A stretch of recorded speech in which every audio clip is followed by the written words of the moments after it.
This is the French National School of Administration, or ENA, where ambitious students are being trained to become the next generation of French civil servants and lawmakers.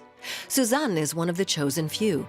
After earning a degree in political science, the 24-year-old passed the school's challenging entry exam.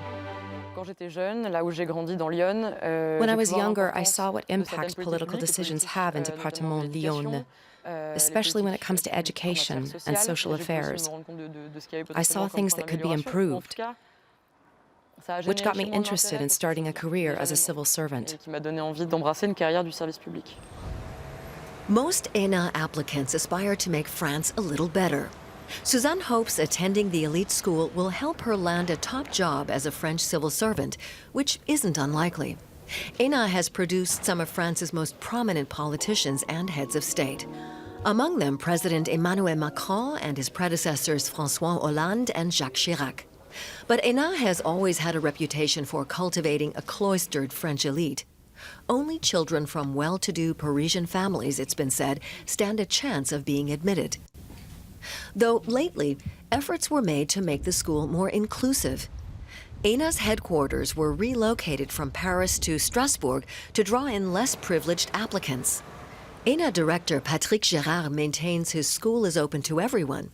He says wealth or social status have no influence on who's admitted. Before the establishment of ENA, each ministry and State Department could recruit their own management. That often led to nepotism, with children and nephews of staff being employed. Now, all civil servants must pass the same ENA entrance exam. It's about individual merit, which is beyond reproach. Suzanne spent one whole year preparing for the ENA entrance exam. She worked hard to be admitted. Today's training session will teach her how to act if local residents protest against dispensaries for drug substitutes. Do you have additional facts to analyze the situation? What do you think about such a dispensary opening? Even though the ENA entry exam is the same for every applicant, many in France feel they don't have a chance of passing it, and only a few French nationals with a migrant background get admitted. French Yellow Vest protesters want the school to be shut down, but Suzanne thinks the problem lies elsewhere. ENA has become a symbol for everything that's wrong with the French state, and we need to accept this criticism. But ENA alone is not to blame for this situation.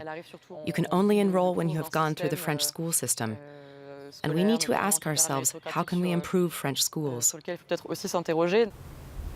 Some former ENA graduates are also critical of their alma mater, like Olivier Sabi. He was at the top of his class as a student and could have landed a prestigious job at the Court of Auditors. But instead, he chose to become an asylum judge.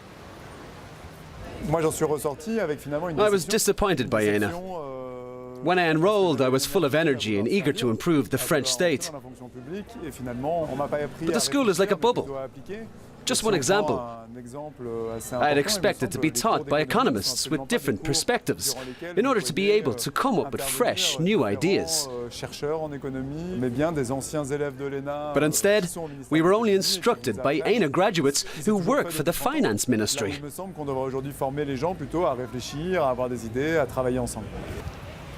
Sabi says ENA's relocation to Strasbourg has not really improved the situation.